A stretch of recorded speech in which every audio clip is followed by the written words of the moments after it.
There are times where it's going to get stressful. I'm not a doctor. I'm not a surgeon. No one's on the table. And everything will work itself out. If things go bad, all I needed to do now is focus on working with my teams or working with new people and working with our clients and stuff like that, and take a breath and make sure that I get some downtime at the end of the day.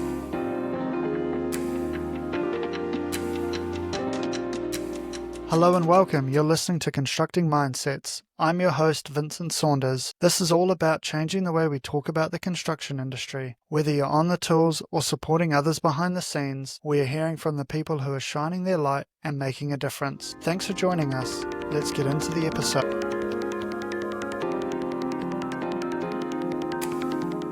Yeah, I was thinking the other day, I was like, man, when was the last time I saw Vince? And it was at the Three Kings project, those apartments you guys were doing. Yeah, I completely forgot about that, and my wife reminded me actually, and I was like, oh my god, I just completely forgot that I saw you there. Yeah, I think you guys inherited a whole heap of problems. And I remember there was when you guys took over, the Master King was wrong. There was like a whole heap of door stuff that was wrong, and we pretty much had to redo most of the Master King in that job, I'm pretty sure. Yeah, I think it's like I think it's just like that commercial sort of contract is slightly different to what what a residential company would want out of a project like that. And like with those commercial apartment buildings, they're completely different to what, say, a house builder would want out of a project. And that's probably the biggest difference. It's not been picked up in that contract around what the handover process looks like and tidying up snags and stuff like that. It doesn't really kind of compute to like a house situation if it's like an apartment. You get it across the board, right? And working as at a subby, well, in the space that I'm in now, but in the space that I was in, like you see how different people hand over different projects, and some, the likes of the big boys, they do it so well, and then as you go further down that small to medium size main contractor, man, it's pretty much like, here's the keys. It was basically like that, and then like the residential builder has like its own reputation to uphold, and they're just not. They're just and it was like the first project of that scale for that residential builder. I guess as long as you have sort of the right people in the right places to hopefully make a difference, it wasn't the end of the world, that project, to be honest.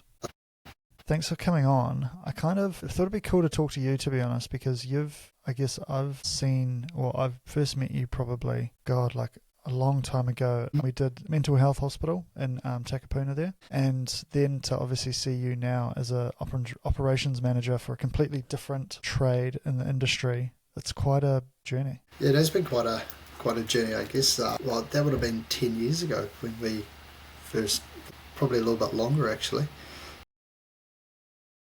But I think I was still on the tools doing that one. I always try to set myself goals of progressing. I'm a goal orientated person, and getting off the tools was definitely one of them. That's why I moved on from building, and then as soon as I got in the office, that was bread and butter to me, and that was where I sort of wanted to go, and then it was all about moving up from there. But it has progressed rather quickly to where I am now. But it has been a while since back in the days. We split ourselves between, at the moment, resi and commercial. We got a resi side of the business, we got a commercial side of the business. The commercial side, a little bit slow. The main contractors, I guess, slowing down 6, 8, 12 months ago. It's sort of got us now that we're at the end of those buildings, but we're starting to see it sort of pick back up. And the resi side, we're very much sort of relying on interest rates and renos and stuff like that. So at the moment, that's a little bit slow with just how the world is at the moment. Started as a builder in Auckland, probably can you remember, would you clock back a bit to when that time was? So I finished school in 2008, right in the heart of the GFC. Went into a building apprenticeship with Unitech through ITAPS, and no one was taking anyone on. I think there were 34 people in my class. One person had a paid apprenticeship, and there were 2 of us, me and another guy, and we pretty much spent a week driving around Auckland, and every building site we stopped at. Hey boys, you want some free labour? We just want our hours done. And a guy, actually, he took us on, both of us, and we ended up doing 2 years, I think, 2009, and halfway through 3/4 of the way through 2010, just working for free to get our hours done so that we could, at least tick something off while we were there. So that was a crazy time. And then I think we were working Saturdays, Sundays. We were just trying to get our hours done as fast as we could, and he ended up taking us on for the rest of our apprenticeships, but he pretty much said, I'll take you on, but when your apprenticeship is up, 6 months later, you're not going to have a job. I don't want you to be an old 50-year-old builder, bad back, bad knee, rah, rah, rah. So he said, there's more to life than that. Go and find an office job. So that's pretty much what I did. Yeah. And then so you got your building apprenticeship, and then you started working doing hardware installs, and then kind of progressed from there. So I started there as a cadet installer, I guess, for a year. And then I was a full-time installer for them. And then halfway through that, I think it was 18 months, and I moved into the office as a project manager. So I think would have been about 20, if not just turned 21 at that sort of point in time when I moved into the office. That was a big learning curve. It was a big learning curve going into the office, as you can imagine, a fairly rowdy 21-year-old who didn't have much patience of sitting still, going into the office running sort of 30, 40 projects at a time was interesting. Number one takeaway from that time, learning how to become an office-based project manager. I remember at the time it was super hard. It was like I often say, it was quite the deep end for me, going from very active footy training on site, up and down big commercial buildings, to bang, you're in the office, you have one site visit a day, maybe, couple a week, and you're running everything from the office, and you sort of get in there, and it's just, you inherit a whole heap of problems straight away from the person who you're replacing. Naturally, you just inherit problems. So you're trying to get your head around this new job, new software, new way of dealing with people, because you're not dealing with site managers how you used to when you're an installer. You're now dealing them from a different angle, and then now you're trying to deal with all these problems that you've been thrown into the deep end with hey, here's what happened, go fix it. And so that was a real mental shift for me, to be honest, quite early on from that. But I sort of like that. I like a challenge. There's always got to be something there to sort of be like, right, so when I got thrown in the deep end, I was like, okay, sweet, I want to be the guy who comes into this and nails this and doesn't ask for help, but doesn't look like he's battling, like the old saying, the duck, flapping underneath the water but calm on top. That definitely wasn't me for the first probably year, but after that it sort of started to come naturally.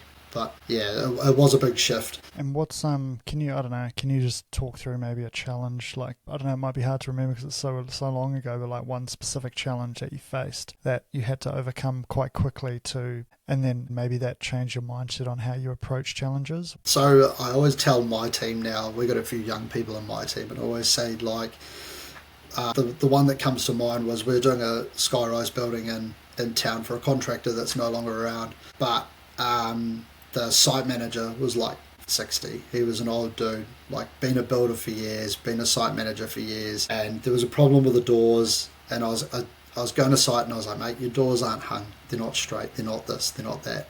And he pretty much told me, I'm too young, I don't know what I'm talking about. He's been in the game for 70 years. And at the time I was quite combative. I had a very combative argument. Being a halfback at rugby, I was up for an argument, and I sort of battled with him for 3 or 4 weeks. And good mate of mine actually, who's quite a few years older than me, we're having a beer one day, and he said to me, mate, you got to approach these guys differently. Every site manager that's old wants to argue. They want to argue because they're not going to listen to you. They're not going to change their ways. They've been doing it for so long. So I ended up thinking about it, and I went to site, and then I started going, well, why don't we do this? And let's just try one, and I'll do it, and we'll see how it goes, and sort of suggesting and sort of not pushing them into a way, but leading them down that path. And then when it worked, and we did a couple of tweaks, sort of making it his win. And he was sort of like, I've fixed the problem, and the power's up. His construction manager and project manager, oh yeah, sweet, he's fixed it, cool. And you sort of get tossed to the side now that the problem's done, and you carry on. But I say to the boys, like,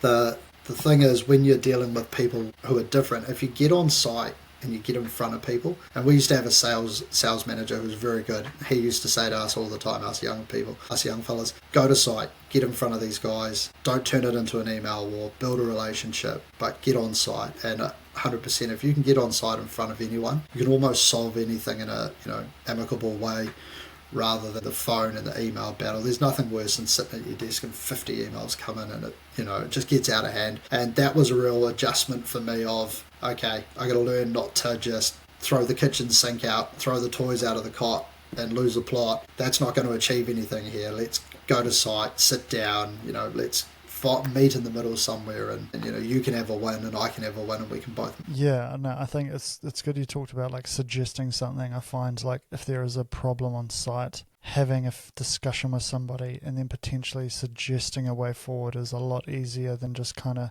turning around and making it someone else's problem. Like that's, for me, I think that's a great way to work through those challenges and things. It's like, hey, this is a problem. Let's get the contractor or the subcontractor and what do you think we should do? Have you seen this before? How do you think we should approach this problem? Very much in like I put my subcontractor hat on, and we deal with this stuff day in, day out. We've seen it all. I was on the tools, I know what's going on, but you're not going to tell a main contractor who is we used to say the iron Fletchers, we do it the Fletchers way. You're not going to tell someone like that, hey, you're wrong. It's just going to end up in a fight. But if you can get on site, get everyone in a room and work through these problems, they actually don't become problems and they don't become that big of a deal. You can work through these ways very differently. People are always big on the phone, big on emails. You get to site and, some of my very good relationships I have now stemmed from going to site when there's a problem, sorting it out, and then everyone's happy, and you build a relationship from that. And then coming into your new role, now being an operations manager, like how did you make that transition from things like project manager on the hardware to now operations manager for like the company you're with now, do balustrades and quite different sort of things, and how did that transition happen for you? I think it was a while coming. I did 10 years there, and across that 10 years I did residential projects, commercial projects, ran commercial projects, and then ended up being in the detention part of the business, running Perry Prison, Mount Eden Prison, being on the tools and those things. Went to Texas to learn about the system, so I was very comfortable there. It was bread and butter. I sort of knew it, but there was no expansion plan for me. I couldn't go up the ladder. There was nothing. I just felt stuck. So when I moved and I got offered the role that I'm in now, it was totally different. It wasn't, every subcontractor seems to stay within their trade. So if you're in hardware, you stay in hardware, you just go around the companies, sparkies, plumbers, all that sort of stuff. So going from hardware to balustrading and aluminium wall cladding was totally new, and it was quite exciting for me because, like I said, I like a challenge, and it was pretty much straight in the deep end again. And I'm now, I used to have 5 or 6 guys that I sort of managed at in the prison stuff, and then you jump into a company now that has 28 staff, and you sort of manage all of them. Although it was a steep learning curve with that, it wasn't too bad. It's the same stuff, but it was just learning a new trade and a different thing, and managing. Luckily I like people, and I like to think I'm quite a relatable person, so getting along with people is sort of what I'm good at. So whether it's 5 or 25, it didn't throw me off. It didn't make it hard. It was just the details and what you're moving into, but that I sort of like. I like the challenge of, okay, this is something new, it's exciting, how do we improve it, how do we become market leaders now? It's quite interesting you spoke about like being thrown in the deep end. Obviously potentially in some of those situations can be quite overwhelming. Like what are your tricks on how to not get overwhelmed? I think working in prison taught me quite a lot, just to like go in a totally different sort of way. Working in prison sort of got me thinking a little bit differently, and got me thinking about how stress actually is and how to manage it. When you're working in a live prison and there's 30 or 50 inmates, in Mount Eden, and you're the only guy, and there's a guard beside you, but there's still 50 of them and one of you, and you've got hammers and all sorts of stuff, keys and all of that, and they throw you in there and they're like, here you go, here's some of Auckland's finest, New Zealand's finest, here, and you go. And I'm not a big rig, I'm very small. The guard they normally put you with is very small, and I remember a couple of times I went in there by myself very early on when I was learning, and I thought, man, this is an intimidating place. I'm going to have to think pretty clearly here, and you sort of got to split yourself between what you think can happen, because your mind automatically goes to, I'm going to be attacked, I'm going to get, this guy's not going to help, and you sort of start racing through that, and that stresses you out. So over time I sort of learned, right, take a breath, probably won't happen, as long as you're pleasant in everything's going to be alright, you're going to be fine. And I've had a couple of instances that sort of raise a blood pressure, but most of them are fine. So going from different subcontractors or managing different people in that, I sort of think back to, man, like, okay, there are times where it's going to get stressful. I'm not a doctor. I'm not a surgeon. No one's on the table, and everything will work itself out. If things go bad, all I needed to do now is focus on working with my teams or working with new people and working with our clients and stuff like that, and take a breath and make sure that I get some downtime at the end of the day to really. So I like going for runs. We've got a dog. I got my boy now, and if I get home, I just leave the phone at home and go for a walk, and I get an hour a piece, and that's my way of decompressing. But that's been like that all the way through pretty much my life. I haven't had the kid or the dog, but I've been fairly active, and that gives me a bit of time to reflect in that. And you always reflect and think, how can I approach this better? How can I work on this? There's always a self-improvement part of that. More times you get put in these stressful situations. For example, I go back to the prison, and every day you're walking into this, it starts to become less and less stressful and more like not a habit, but your body sort of goes, okay, sweet. It's, your mindset is not as stressed as you once were, Thinking about that stuff and like past experience in your now role as an operations manager, is there some stuff you still do now that you would have done, say, 10 years ago, or is it like a completely different John to maybe that I worked with like 10 plus years ago? I met my wife probably about the same time I was on the tools when I met you about 10 years ago or 11 years ago, and I was fairly fiery back then. People used to say something to me and I thought I knew better, and it'd be a war of words. That now, I think I was quite, when I was 10 years ago, I wanted to prove a point. I was 21, I was running these projects. I wasn't getting the respect, but I wanted it straight away. Little did I know I had to do a bit of time to earn that. And but I just wanted it now, and I remember my wife saying to me, a couple of words of like, you just got to relax, it'll come. You're good with people, work on the people side of this thing. And so I sort of, now if there's a problem, I'm not going to have an argument. I'm going to find a solution. I'm going to be part of the solution rather than part of the problem. And I think the mind shift from when you're young and you're sort of hot in the head and you think you know everything, to where I am now. I'm 34 this year. The mindset's definitely changed. The attitude's definitely changed. But also I'm dealing with different types of people now. I'm dealing with people higher up the chain. I now focus on being part of the solution when there's a problem, and I focus on communicating well and stuff like this, so that when there is a problem or if there are issues, I'm approachable, and we're approachable in a way where we're not going to have an argument as such. Talked about like you've got a lot of sort of different connections and different communication styles you use. Like, is there sort of like a key thing that you do each time you meet somebody new, or like you have a new interaction with somebody you don't know? Like, what's your kind of go-to to try and get on the same page with this person straight away? And I just try to be the nicest guy you've ever met. I try and wow people like we're going on a first date. That is really the key how I say it. And I say to my team, like, if you're going to meet someone, don't try and leave a lasting impression, because no one's like, people meet me, they're going to be, yeah, you forget your name in 2 seconds like I normally do. But you always want to be like, when I'm meeting builders and stuff like that, you want them to sort of know that, oh, he's a good rooster, give him a bell. Like, you don't want them to hesitate and be like, oh, the guy seemed a little hard work, I don't really want to call him. So I guess, yeah, trying to just woo people from day one, from the moment I meet. A good handshake, eye contact, how's your day going? Let's chat a little bit about life, and then we'll get into the, I just try and be personable. And I think that's a big part of construction, right? Everyone likes a beer, everyone likes a game of golf, even though you're terrible at it.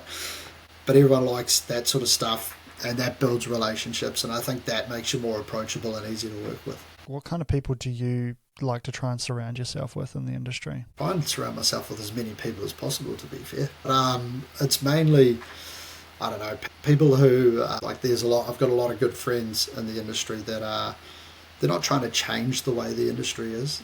Like, that's probably, me saying that's probably a bit extreme, but they're definitely like, they're on a path of, I want to be the best at X, I want to be, Y, I want to do this, I want to do that. And we've built some great relationships with people, all the way from site managers, junior site managers, to construction managers, owners, directors of companies. And I think the people that I sort of resonate with are the people that, they want to do things right. They're very detail orientated, but you can communicate with them. If I ring up and I say, hey, I've got a silly question here, they're not going to just not give me 5 minutes of their time. People that sort of go, yeah, I'll answer that phone. I got project managers that I know they're busy, but if I ring them, they'll ring me back. And, I've got other project managers that, because we're 1% of the project, they won't even speak to me. And that's fine. Those people that ring you back, that are constant communicators and all of that sort of stuff, I can tell you that those jobs run a lot smoother than the ones that don't. So I don't know. I guess people that communicate, people that are love what they do, and they've got a good head on their shoulders, and we're all going towards the same goal. Whether it's not a us and them, it's a we. We're going that way, and we're going to get this project done, and we're going to help each other. Nice. And then, thinking about some of the good work and positive moments you've been a part of, is there one moment that has stand out to you, over your career, that's goes to the top of the list, and this is the best moment I've ever had in the industry?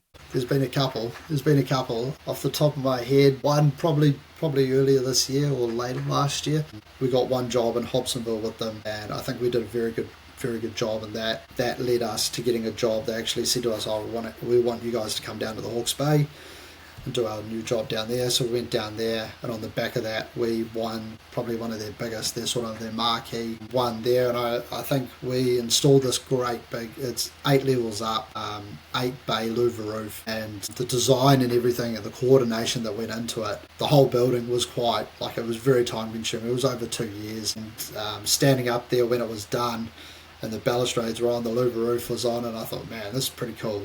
We 2.5 years ago, we're never dealing with these guys. Now we've just done, $1 million worth of hardware and balustrades for them, or balustrades and louver roofs for them, and we've still got more. We're still winning more, and look how great it is. And everyone always says to me when I go there now, guys did such a great job. Look how cool it is, and that's probably pleasing to see. Not that size of a job or anything matters, but that's a big job, a big company that we've sort of gotten in with, and for it to all go well, it's almost unheard of. And I remember just standing there, you got a great view of Rangitoto all the way round to One Tree Hill, thinking, man, this is 2 years of hard work to get to this point. So yeah, that was pretty pleasing for me.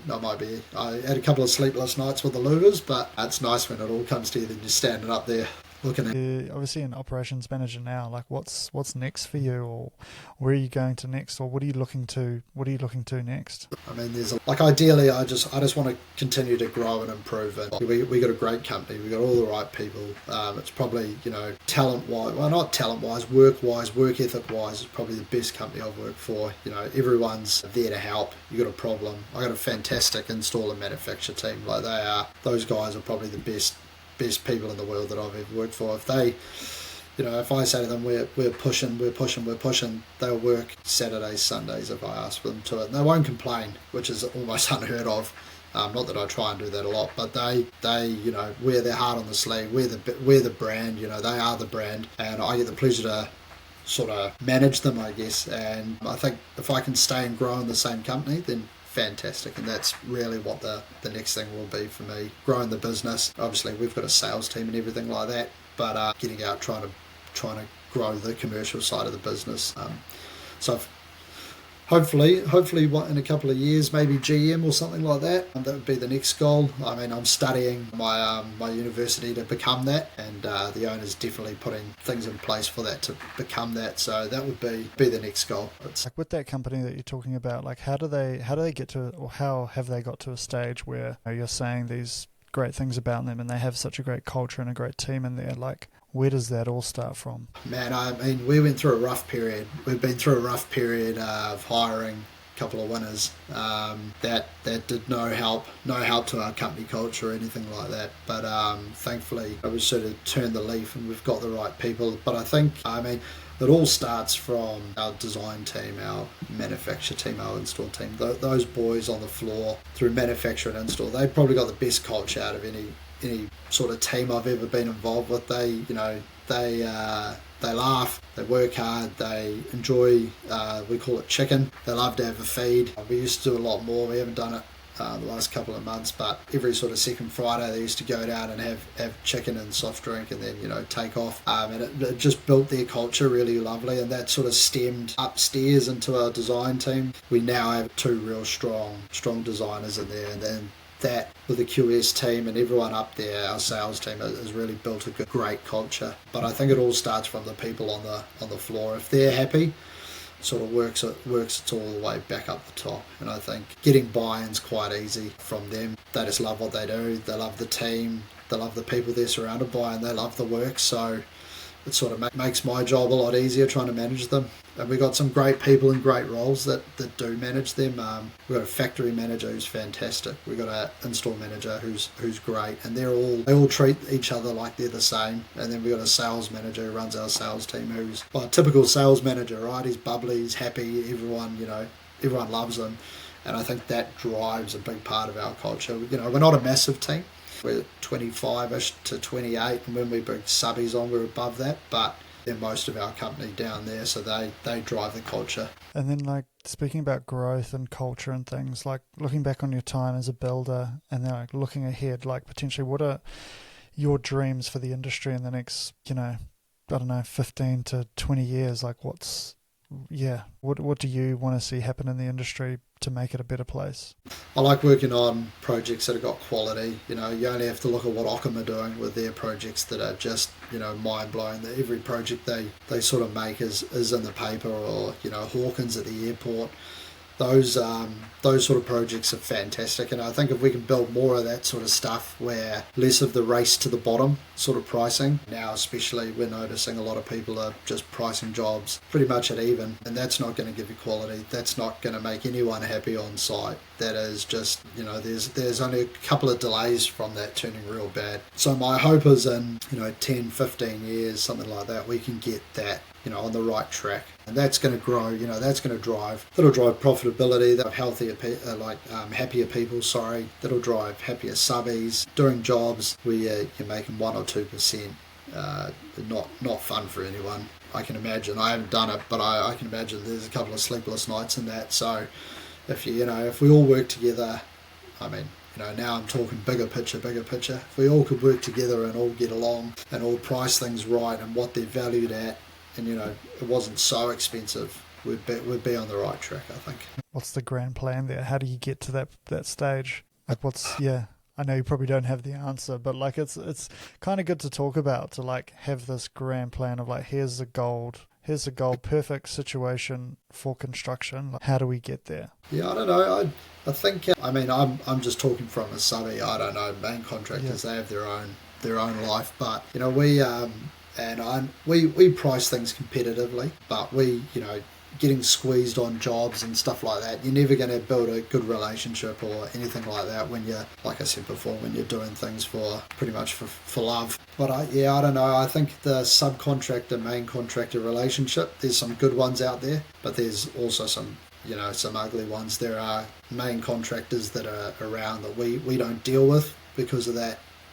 They're hard to deal with, they're hard to get paid from, they're just generally delayed. So we stopped dealing with them, and that takes a big stress off. But I can imagine if everyone didn't do that, or try and put LDs, for example, that I've been in 2 companies or 3 companies that have been the last in the building or the last in the industry.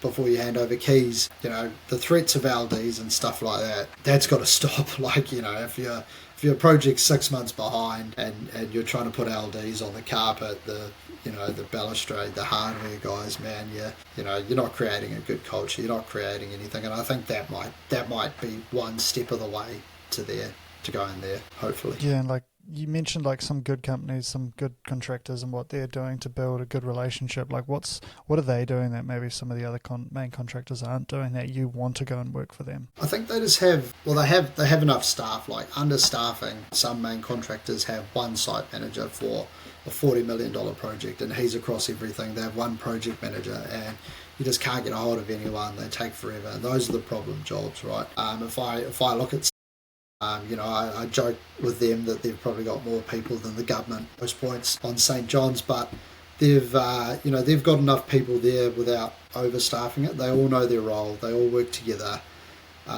They're super good at communicating, and if I talk to the project manager. Well, at the moment it's daily, but every so often, and you always get a good understanding of where things are.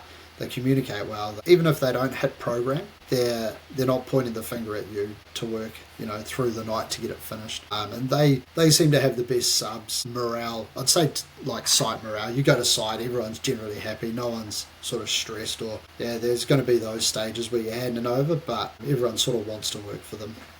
So I think they're probably leading the pack with that sort of stuff, from my personal opinion. Yeah, it's good to hear that. Like there is some good stuff going on out there, and hopefully taking some of those learnings that you've shared. Like hopefully other people can take that on board and maybe think about what they're doing if they want to kind of get some more work or get some other subbies on board, because the work hopefully will start to pick up in the next wee while, hopefully, and then people will be all wanting jobs and wanting to work again, it's a different work. You'll be able to pick and choose who you go and work for. Yeah, exactly. And at the moment, a lot of people don't have they're not in a good enough position where they can pick and choose who they want to work for. And we've had opportunities to work for the companies that we haven't, that we've sort of blacklisted, for a better way, and we've sort of we've stuck to our guns, because we know that when that kicks off, we're going to have a problem, and it'll be a financial problem, it'll be a time problem, and at the end of the day, we're left holding the candle. So I think the people that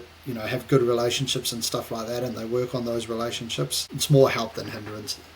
I think that goes a big way to building something special when you can ring up guys and go for a beer, or go play around and golf with. You don't have to chat work, you can just chat how bad the Blues were on the weekend, or how great the Warriors were, or whatever, and take sort of that work stress away from that, and I find you build better relationships with people, not just by being at work, but sort of that part away from work is quite important, especially in the construction industry, I find. Yeah, like where can people find or connect with you? Where can they find me? I've got a LinkedIn, so it's just John Drake at LinkedIn. It's probably the best way. Maximo, our website's there. We've got a connect thing in there. It's pretty simple. My email is just john@maximo.co.nz if anyone really wants to chat or anything. But LinkedIn's my main thing of how I sort of grow connections or chat with people in the industry and stuff like that. But if people do, I always like a beer. Lion Red, always like a beer. I won't say anything about your Lion Red choice, but anyway, pretty quickly. Well, yeah, any final thoughts? Nah, not that I think what you're doing is pretty cool. I think it's definitely a different approach to how people mostly look at the industry. Like we said before, the industry does have its negative parts, and whenever you speak to people do get stuck in that negative rut, and it's very easy at this point in time, like with this economy, to get stuck in those negative parts. But I think the more we talk about it, we're all in it together. Let's face it, subbies, clients, main contractors, we're all in the same game together. So communication, man, probably the biggest thing you're going to take away from all this sort of stuff is the better you communicate, I think the better you're gonna actually have better job, better process, better whatever it is. But communication's the key.